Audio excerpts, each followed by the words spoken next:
اب وہ بار بار یہ یعنی سارے کہہ رہے تھے کہ یہ کیوں پڑھ کے سنا رہے ہیں, اس کو پڑھ کے سنانے کا کیا مقصد ہے, یہ تو ساری عدالت پڑھ بیٹھی ہے, آگے بات کریں. لیکن وہ جان بوجھ کر ٹائم ضائع کرنا چاہ رہے تھے. پھر انہوں نے کہا جی مجھے تو 4-5 گھنٹے لگ جائیں گے. پھر مختلف قسم کے انہوں نے بہانے کیے اور ٹائم مانگ لیا جی کہ مئی کا ٹائم دے دیں, 1 مہینے کا ٹائم مانگ لیا انہوں نے جج صاحب سے کم 3 ہفتے تو آپ ہمیں دے دیں, 1 مہینے کے آس پاس کا ٹائم آپ ہمیں دے دیں. تو اس کے اوپر جو ہے عدالت میں رولا پڑ گیا. پھر اس پہ جج صاحب نے کہا کہ نہیں میں ٹائم جو ہے وہ کوشش کرتا ہوں, دیکھتا ہوں. پھر جج صاحب نے کہا اچھا کرتے ہیں. اور پھر ہوا کیا, ذرا جو وہاں لوگ موجود تھے ان کی زبانی میں کچھ چیزیں آپ کو بتا دیتا ہوں. اور سلمان اکرم راجہ صاحب نے ویسے کافی فائٹ کی, لیکن صدیق جان صاحب کی زبانی آپ سن لیجئے کہ وہاں ہوا کیا. آج فیصلہ سنانے کی بار بار بات کرنے والے جج شاہ رخ ارجمن نے خاور مانیکا کے وکیل کی بات جزوی طور پر مان لی. راجہ رضوان عباسی اتنا طاقتور ہے کہ کاش لائیو پروسیڈنگ ہوتی اس عدالت کی اور آپ جج شاہ رخ ارجمن کا چہرہ دیکھتے. جج نے ابھی تاریخ نہیں دی اور رضوان عباسی روسٹم چھوڑ کر چلا گیا اور جج بیچارہ دیکھتا رہ گیا. سلمان اکرم راجہ نے جو کچھ کہا وہ پھر رپورٹ ہو چکا ہے. جو شاہ رخ ارجمن کے ساتھ رضوان عباسی نے کیا, یعنی جو جج صاحب کے ساتھ وکیل رضوان عباسی نے کیا, وہ کسی درجہ چہارم والے کے ساتھ بھی کوئی نہیں کر سکتا. اور سیشن جج کی عدالت کی وقت تھانہ بی ڈویژن بہاول نگر سے بھی نیچے چلی گئی ہے. سماعت جو ہے وہ 24 اپریل تک ملتوی کر دی گئی ہے. ہوا یہ کہ جج صاحب نے پھر اس کے بعد 24 اپریل تک کی تاریخ دے دی. یعنی جب اس وکیل کو کہا کہ 25 تک کی دے دوں, وہ یہ مان گیا. پھر وہ عدالت میں چھوڑ کے جج صاحب کو چلا گیا. یعنی اس کو اتنا یقین تھا خاور مانیکا کے وکیل کو کہ مسئلہ ہی کوئی نہیں ہے. امیر عباس نے اس کے اوپر روشنی ڈالی ہے. امیر عباس بھی سینئر جرنلسٹ ہیں. وہ یہ کہتے ہیں کہ صدیق جان بہت کم لوگ رضوان عباسی کو جانتے ہیں کہ یہ اکثر پاکستان کے سب سے طاقتور لوگوں کی دلچسپی کے مقدمات کی وکالت کرتے ہیں. خاور مانیکا بیچارے نے تو شاید رضوان عباسی کا زندگی میں نام بھی کبھی نہ سنا ہوگا, لیکن اس نے رضوان عباسی کو اپنا وکیل بھی رکھ لیا. بادی النظر میں جیسے مدعی بیچارہ زبردستی کھڑا کیا گیا ہے, ویسے ہی اسے وکیل بھی دینے والوں نے دیا ہے. جس دن رضوان عباسی خاور مانیکا کا وکیل بنا, میں پہلا شخص تھا جس نے رضوان عباسی کا نام آتے ہی فوراً بتا دیا تھا کہ عدت کا کیس خاور مانیکا نے خود نہیں کیا بلکہ اس سے کروایا گیا ہے. یعنی رضوان عباسی کسی اور کا وکیل ہے, کیونکہ امیر عباس ذاتی طور پہ اس کو جانتے ہیں اور ان کو آئیڈیا ہے کہ یہ وکیل جو ہے وہ خاص قسم کے لوگوں کے کیس لڑتا ہے. تو خاور مانیکا کو بھی انہی لوگوں نے تیار کیا ہے اور اس وکیل کو بھی انہی لوگوں نے تیار کیا ہے. رضوان عباسی تاریخ دے کر کمرہ عدالت سے چلا گیا تھا. جج نے بس بعد میں تاریخ پہ 1 آدھے دن کا رد و بدل کرنے کی جسارت کی ہے. اب دیکھنا ہوگا کہ راجہ رضوان عباسی جج صاحب کی اس گستاخی پر درگزر کرتا ہے یا نہیں کرتا. یعنی آج یہ بہت ہی عجیب صورتحال تھی اور بڑی معیوب تھی, عدالت کے لیے بہت شرمندگی والی بات تھی. اس کے اوپر مختلف سٹیٹمنٹ آئے پاکستان تحریک انصاف کے. رؤف حسن صاحب نے یہ کہا کہ آج جج نے کہا تھا میں عدت کا کیس کا فیصلہ سنا دوں گا, لیکن سرکاری وکیل رضوان عباسی جو ٹاؤٹ وکیل کے نام سے پہچانا جاتا ہے, جو پچھلی 2 پیشیوں سے غائب تھا, آج بڑی مشکل سے عدالت پہنچا اور جج سے دھمکی آمیز لہجے میں مزید 4 ہفتے مانگنے لگا اور سماعت مکمل ہونے سے قبل ہی روسٹم سے اتر کر چلا گیا. جج نے توہین عدالت کرنے کے بجائے ایک مرتبہ پھر سماعت ملتوی کر دی.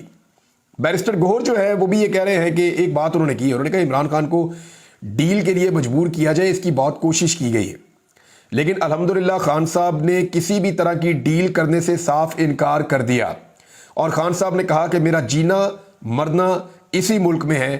یہ بیرسٹر گوہر نے سٹیٹمنٹ دیا ہے. اچھا, اس میں عمران خان صاحب کا جو ایک سٹیٹمنٹ ہے وہ آج لگایا پاکستان تحریک انصاف نے سوشل میڈیا پہ, جس میں عمران خان صاحب نے کہا تھا, اسی موقع پر انہوں نے لگایا کہ جو عدالت خود قید ہو وہ مجھے کیا رہائی دے سکتی ہے. یہ عمران خان صاحب کا بڑا تاریخی نوعیت کا سٹیٹمنٹ ہے. انہوں نے کہا جو عدالت خود ہی قید ہے وہ مجھے کیا رہائی دے سکتی ہے. دوسری جانب ناظرین ایک اور خبر ہے, عدت میں نکاح کا کیس اب 24 تک چلا گیا ہے. اس کو لٹکانے کی کوشش تھی, وہ کر لی گئی اور پورے پاکستان نے دیکھا, سب کو پتا ہے, ساری خبریں رپورٹ ہو گئی ہیں.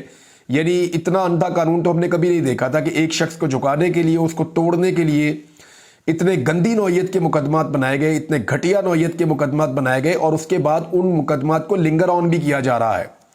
یعنی کوشش کی جا رہی ہے کہ میکسیمم ایک خاتون کو جیل میں رکھا جائے ایک ایسے مقدمے میں جس کا وجود ہی نہیں ہے, اور وہاں پہ شرمندہ کرنے کی کوشش کی جاتی ہے, بدتمیزی کی جاتی ہے, اور پھر وکیل پیش ہی نہیں ہوتے, اور جب آتا ہے تو وہ جان بوجھ کر اتنا لیٹ آتا ہے کہ عدالت کا ٹائم ختم ہونے والا ہے, پھر وہ عدالت کو دھمکی آمیز لہجے میں عدالت سے بات کرتا ہے, پھر عدالت بھی لمبی ڈیٹ دے دیتی ہے. حالانکہ یہ تو ایک آدھی ڈیٹ کا معاملہ ہے. اب دیکھتے ہیں کہ 24 کو نیا بہانہ کیا کیا جائے گا. یہ جو آصفہ بھٹو زرداری ہیں, زرداری صاحب کی بیٹی آصفہ زرداری, 9 منتخب رکن قومی اسمبلی نے ایوان کی رکنیت کا حلف اٹھا لیا. ان کے خلاف جو مخالف امیدوار تھے ان کو بٹھا لیا گیا تھا یا ان کو اغوا کر لیا گیا تھا. اب اس کے اوپر ایک بڑے سینئر صحافی ہیں شفیق شریف صاحب, انہوں نے ایک ٹویٹ کیا, یہ بہت امپورٹنٹ ہے. انہوں نے تاریخ کا حوالہ دے کر کہا, آصفہ بھٹو نے بلا مقابلہ منتخب ہو کر آج قومی اسمبلی میں بطور رکن اسمبلی حلف اٹھا لیا. آصفہ بھٹو نے اپنے نانا کی طرح ہی سیاست کا آغاز کیا اور بلا مقابلہ منتخب ہونے کی اپنی روایت کو برقرار رکھا.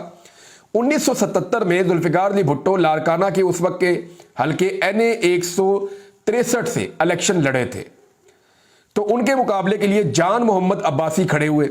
بھٹو صاحب نے مبینہ طور پر اپنے مد مقابل کو پہلے اغوا کروایا اور پھر بلا مقابلہ اپنی جیت کا نوٹیفیکیشن جاری کروا دیا. لاڑکانہ کے تینوں حلقوں سے اس سال پیپلز پارٹی بلا مقابلہ ہی جیتی تھی.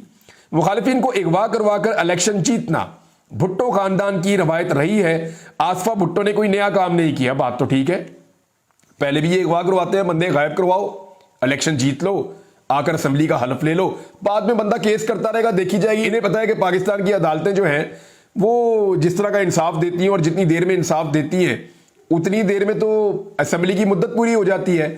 مجھے شیخ روہیل اصغر نے کہا کہ میں نے اپیل کی ہوئی تھی اور میں ٹریبیونل میں چلا گیا اور عدالت میں کیس چلتا رہا, اگلا الیکشن آ گیا اور مجھے جو پچھلے الیکشن کا انصاف ہے وہ نہیں ملا, تو پھر میں نے کیس چھوڑ کے اگلے الیکشن کے اوپر جو ہے وہ توجہ شروع کر دی کہ اگلا الیکشن دیکھیں گے اب آگے کیا ہوگا. اب NA 207 سے بلا مقابلہ منتخب آصفہ بھٹو کی کامیابی سندھ ہائی کورٹ میں چیلنج کر دی گئی ہے. یہاں انہوں نے حلف اٹھایا, وہاں کامیابی چیلنج کر دی گئی ہے. اغوا کیا گیا, زبردستی کاغذات نامزدگی مسترد کرائے گئے. یہ پاکستان تحریک انصاف کے رہنما مصطفیٰ رند, جن کو اغوا کیا گیا تھا, جن کے کاغذات مسترد کروائے گئے تھے, انہوں نے سندھ ہائی کورٹ کے اندر جا کر آصفہ زرداری کی جیت کو چیلنج کر دیا ہے اور ان کو اب ڈی نوٹیفائی کیا جائے گا. کیا کیا جائے گا, یا یہاں پہ الیکشن دوبارہ کروایا جائے گا.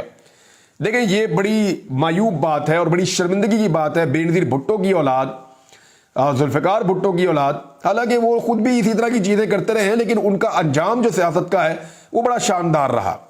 یعنی انہوں نے قربانیاں دی ہیں. بعد میں ذوالفقار علی بھٹو نے کہا کہ میں تاریخ کے ہاتھوں نہیں مرنا چاہتا, ان کے ہاتھوں مر جاؤں گا میں.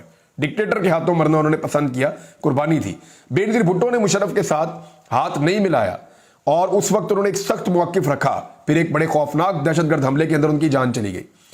تو انہوں نے قربانیاں دی تھیں, لیکن یہ اولاد یہ کارنامے کر رہی ہے, یہ تو سمجھ سے باہر ہے.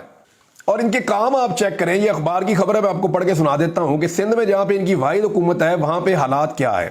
سندھ کاشتکاروں کو دی گئی 4 ارب روپے کی سبسڈی کا ریکارڈ غائب. آڈیٹر جنرل کی جانب سے ریکارڈ طلب کرنے پر محکمہ زراعت سندھ نے معذرت کر لی, معاملہ ٹال دیا گیا. سبسڈی کن کسانوں کو دی گئی کوئی کوائف مکمل نہیں ہے. بعض کھاتہ داروں کی فراہم کردہ تفصیلات جعلی ثابت ہو گئی ہیں. یعنی 4 ارب روپے, 400 کروڑ روپے کی سبسڈی جو کسانوں کو جانی تھی وہ کدھر گئی, کوئی ریکارڈ ہی نہیں ہے. بندربانٹ ہو گئی, کھا گئے پیسے. یعنی اس طرح کی ہے سندھ گورنمنٹ اس اخباری رپورٹ کے مطابق. یعنی ان کو صرف یہ پتا ہے کہ کسی کو اغوا کر کے اسمبلی میں کیسے پہنچنا ہے, صدر پاکستان سارے نظام کو یرغمال بنا کر کیسے بننا ہے, اسٹیبلشمنٹ کے ساتھ ڈیل کیسے کرنی ہے, کسی کا اعلی کار کیسے بننا ہے اور اپنے اعلی کار آگے کیسے تیار کرنے. ان کو اس کے علاوہ کوئی اور کام نہیں آتا. یعنی یہ وہ پیپلز پارٹی ہے جنہوں نے فیصل واڈا کو سینیٹر بنوایا, تو پھر آپ سمجھیں نا یہ کون سی پیپلز پارٹی ہے. ناظرین کچھ خبریں ہیں جو بہت تیزی سے میں آپ کے سامنے رکھ دیتا ہوں. ایک تو خبر یہ ہے کہ 21 اپریل کے الیکشن کے بعد جو ضمنی الیکشن ہونے جا رہا ہے پورے پاکستان میں, اس کے بعد پنجاب میں جلسوں کا سلسلہ پاکستان تحریک انصاف شروع کرنے جا رہی ہے. اس کے لیے انہوں نے بڑی ٹیم کا بھی ایک اعلان کر دیا ہے جس میں خواتین 20 شامل ہیں. اور اب دیکھنا یہ ہے کہ پنجاب حکومت ڈنڈا چلاتی ہے, جبر کرتی ہے, بربریت کرتی ہے, یا پھر لیول پلینگ فیلڈ دیتی ہے پاکستان تحریک انصاف کو کہ وہ پنجاب کے اندر اپنے جلسے جلوس کر سکے. اسلام آباد کے جو 3 نتائج ہیں تینوں حلقوں کے وہ چیلنج کر دیے گئے اب ٹریبیونلز کے اندر, اور یہ کورٹ کے اندر اب چیلنج کیے جائیں گے. اور وہاں پہ ان نتائج کے معاملات کو اب سنا جائے گا، کیونکہ الیکشن کمیشن نے اس کے اندر کوئی انصاف پاکستان تحریک انصاف کو نہیں دیا، اور اسلام آباد کی تینوں نشستوں میں فارم 45 کے مطابق پاکستان تحریک انصاف جیت چکی تھی۔ پاکستان پیپلز پارٹی کو حکومت میں شامل کرنے کے لیے پی ایم ایل این نے ایک پوری حکمت عملی بنا لی ہے، اور آنے والے دنوں میں پیپلز پارٹی کو حکومت میں شامل کیا جائے گا۔